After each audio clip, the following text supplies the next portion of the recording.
இந்த கதைனா ரொம்ப பெரிய கதைலாம் இல்லை. ஹீரோ, வில்லன் அப்படின்னு யாருமே இல்லை. சண்டை, ரத்தம், திடீர் திருப்பம் இப்படி எதுவும் இல்லை. ஆனால் இந்த கதை நம்ம எல்லோரோட வாழ்க்கையிலையும் எங்கோ ஒரு இடத்துல ஒட்டி போகிற கதை. ஒரு வீட்டோட கதை. வெளியில் சத்தமே இல்லாத ஆனால் உள்ளுக்குள்ள நிறைய விஷயங்களை அடக்கி வச்சிருக்கிற ஒரு வீடு. ஒரு சாதாரண காலை 5:30 மணி. ராதா எழுந்துட்டா. அலாரம் அடிக்கல, ஆனால் உடம்பே டைம் பார்த்து எழுந்த மாதிரி. பல வருஷமா அதே பழக்கம்.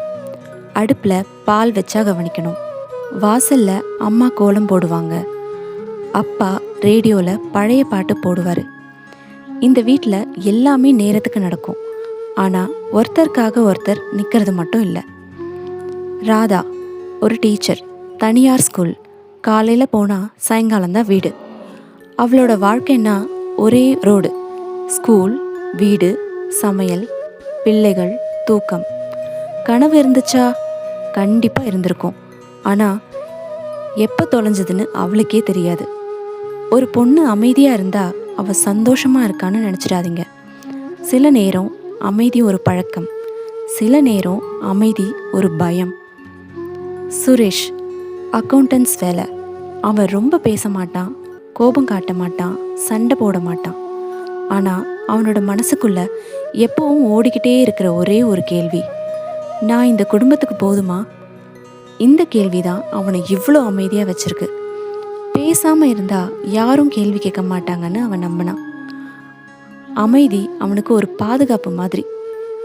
பிள்ளைகள். இந்த வீட்டில் பிள்ளைகள் ரொம்ப சத்தம் போட மாட்டாங்க. ஏன்னா அவங்களுக்கு தெரியும், இந்த வீட்டில் அதிகமாக பேசினா ஏதோ சரியில்லைன்னு. ஒரு நாள் மகன் ஸ்கூலில் எஸ்ஏ எழுதுகிறான். Topic my home. அவன் எழுதின ஒரே வரி, my home is very quiet. ஆசிரியை அவனை ரொம்ப பாராட்டினாங்க. ஆனால் ராதா அந்த பேப்பரை படித்தப்போ மனசுக்குள்ள ஏதோ நொறுங்குற மாதிரி இருந்துச்சு. ஒரு குழந்தை தன் வீட்டை பற்றி முதல் விஷயமா சொல்கிறது அமைதின்னா அது சும்மா விஷயம் இல்லை. லக்ஷ்மி பாட்டி. அதே தெருவில் லக்ஷ்மி பாட்டி இருக்காங்க. தனியாக தான். பிள்ளைகள் எல்லாம் வெளிநாட்டில். ஆனால் அந்த வீட்டில் வாழ்க்கை இருக்குது. ரேடியோ சத்தம், யாருக்கோ ஃபோன் பேசுறது, சிரித்து பேசுறது. ஒரு நாள் ராதா அங்கே போனப்போ பாட்டி கேட்டாங்க, உங்கள் வீட்டில் சத்தம் இருக்காமா? ராதா சொன்னா, இல்லை பாட்டி, அமைதி தான். பாட்டி சிரிச்சுக்கிட்டு சொன்னாங்க, அமைதி நல்லது தாம்மா, ஆனால் அதிகமாக இருந்தால் அது ஆபத்தாக மாறிடும். அந்த ஒரு வரி ராதாவோட மனசுக்குள்ள அப்படியே ஒட்டிக்கிச்சு. ஒரு திங்கட்கிழமை காலை. சுரேஷ் வழக்கம் போல் ஆஃபீஸ்க்கு கிளம்புற மாதிரி தான். ஷர்ட் சரி பண்ணிக்கிட்டு, கண்ணாடி மாட்டிக்கிட்டு நான் கிளம்புறேன்னு சாதாரணமாக சொல்கிறான். ஆனால் அந்த நாள் அவன் ஆஃபீஸ்க்கு போகலை. அவன் வேலை 3 வாரத்துக்கு முன்னாடியே போயிடுச்சு. Company close. அந்த விஷயம் யாருக்கும் தெரியாது. ராதாவுக்கும் இல்லை, அம்மா அப்பாவுக்கும் இல்லை, பிள்ளைகளுக்கும் இல்லை. அவன் தினமும் காலையில் கிளம்பி ஒரு பஸ் ஸ்டாண்ட், ஒரு பார்க்கு, ஒரு டீ கடை, மாலை வரை நேரத்தை தள்ளிக்கிட்டு தான் இருக்கான். வீட்டுக்கு வந்ததும் சாதாரண முகம். ஆஃபீஸில் வேலை அதிகம். அதுதான் அவன் சொல்கிற ஒரே டைலாக். மனசுக்குள்ள சுரேஷ்க்கு பயம். வேலை போனதுக்காக இல்லை, நான் சொல்லிட்டா இந்த வீட்டில் அமைதி போயிடுமேன்ற பயம். ராதா எப்போவுமே அமைதி தான். அவளோட அமைதி உடஞ்சிருமோன்னு அவன் பயந்தான். கொஞ்ச நாள் சமாளிச்சுக்கலாம் அப்படின்னு தான் நினச்சான்.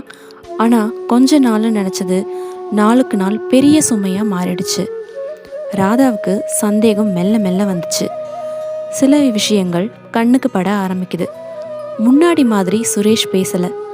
சம்பளம் வந்த நாள்னு குறிப்பாக சொல்கிறது இல்லை. ஏடிஎம் மெசேஜ் வரல. ஒரு நாள் ராதா கேட்டா, இந்த மாதம் சம்பளம் லேட்டா? சுரேஷ் சிரிச்சுக்கிட்டே, ஆமாம், இந்த மாதம் அப்படித்தான்.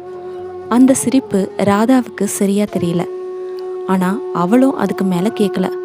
ஏன்னா இந்த வீட்டில் கேள்வி கேட்காத பழக்கம். ஒரு சாயங்காலம் ராதா லக்ஷ்மி பாட்டி வீட்டுக்கு போகிறா. பாட்டி ரேடியோ கேட்குறாங்க. ராதா மெதுவாக சொல்கிறா, பாட்டி, என் வீட்டில் எல்லாமே சரிதான், ஆனால் ஏதோ சரியில்லாத மாதிரி இருக்குது. பாட்டி ரேடியோ ஆஃப் பண்ணிட்டு சொல்கிறாங்க, மா, வீட்டில் சண்டை இல்லைனாலே அது நல்ல வீடுன்னு அர்த்தம் இல்லை. சில வீடுகள் பேசாமலேயே உடைய ஆரம்பிச்சிடும். ராதா அமைதியாக உட்காந்துருக்கா. பாட்டி தொடர்றாங்க. முதல் சத்தம் யாராவது ஆரம்பிக்கணுமா? அது கோப சத்தம் இல்லை, உண்மை பேசுகிற சத்தம். அந்த வார்த்தை ராதாவோட மனசுக்குள்ள ஆழமாக பதிஞ்சு போகுது. அந்த நாள் இரவு சாப்பாடு முடிஞ்சு எல்லாரும் டிவி பார்த்துக்கிட்டு இருக்காங்க. ராதா திடீர்னு சொல்கிறா, சுரேஷ், நம்ம கொஞ்சம் பேசலாமா? அந்த வார்த்தை இந்த வீட்டில் ரொம்ப ரேர். சுரேஷ் கொஞ்சம் திகைச்சு போயிடுறான். பிள்ளைகளை அறைக்க அனுப்பிட்டு ராதா சொல்கிறா, ஏதோ நீ மறைக்கிற மாதிரி இருக்கு. நான் உன்னோட மனைவி, எனக்கு இப்பயே தெரியணும். சுரேஷ் பேசலை. முதல் தடவையாக இந்த வீட்டில் அமைதி கனமாக இருக்கு. சுரேஷ் மெதுவாக சொல்கிறான், என் வேலை போயிடுச்சு ராதா. ராதா ஒன்றும் பேசலை, அழலை, கத்தலை. சில வினாடிகள் அப்படியே அமைதி. பிறகு ராதா சொல்கிறா, இதுக்கு தானா நீ இவ்வளோ நாள் என்னை விட்டு தனியாக கஷ்டப்படுற? அவள் குரலில் கோபம் இல்லை, வலிதான். அந்த நிமிஷம் இந்த வீட்டில் ஒரு புதிய சத்தம் ஆரம்பிக்குது, உண்மை பேசுகிற சத்தம்.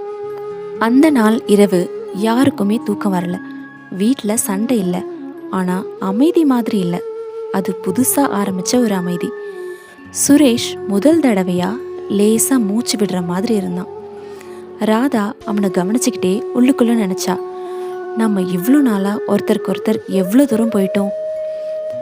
வீடு வழக்கத்துக்கு மாறுபட்டு இருந்துச்சு. ராதா அவசரமாக சமையல் பண்ணலை. சுரேஷ் சும்மா டிவி முன்னாடி உட்காரல. காஃபி குடிக்கும்போது ராதா சொன்னான், இனிமே எதையும் மறைக்க வேண்டாம். சுரேஷ் தலையசிச்சான். அது இந்த வீட்டில் ஒரு அக்ரிமெண்ட் மாதிரி. ராதா சொன்னான், நான் வேலை பார்க்குறேன், சம்பளம் வருது, நாம் சமாளிச்சுக்கலாம். சுரேஷ் உடனே சொன்னான், இல்லை இல்லை, நான் சும்மா இருக்க மாட்டேன். அவன் சின்ன சின்ன வேலைகள் பார்க்க ஆரம்பித்தான். அக்கௌண்ட்ஸ் தெரிஞ்சவன், ஒரு கடைக்கு ஹெல்ப், ஒரு சின்ன கம்பெனிக்கு பார்ட் டைம். பெருசாக இல்லை, ஆனால் மனசுக்கு நிறைவாக இருந்துச்சு. பிள்ளைகளுக்கும் மெல்ல புரிய ஆரம்பிச்சது. அப்பா அம்மா இப்போ பேசுகிறாங்க, சிரிக்கிறாங்க. ஒரு நாள் ராதா லக்ஷ்மி பாட்டி வீட்டுக்கு போனப்போ பாட்டி கேட்டாங்க, என்னம்மா இப்போ உங்கள் வீட்டில் சத்தம் இருக்கா? ராதா சிரிச்சுக்கிட்டே சொன்னான், இருக்கு பாட்டி, ஆனால் சண்டை சத்தம் இல்லை, பேச்சு சத்தம்.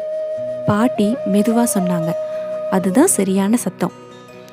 சுரேஷுக்கு ஒரு நாள் கால் வருது. ஒரு சின்ன கம்பெனி, பெர்மனன்ட் ஜாப் இல்லை, ஆனால் நம்பிக்கை இருக்கிற வேலை. சுரேஷ் வீட்டுக்கு வந்து முதல் தடவையாக ஒரு நல்ல செய்தியை உடனே சொல்கிறான். ராதா அவனை பார்த்து சிரிக்கிறா. அந்த சிரிப்பில் பல வருஷத்துக்கு அப்புறம் ஒரு நெருக்கம் இருந்துச்சு.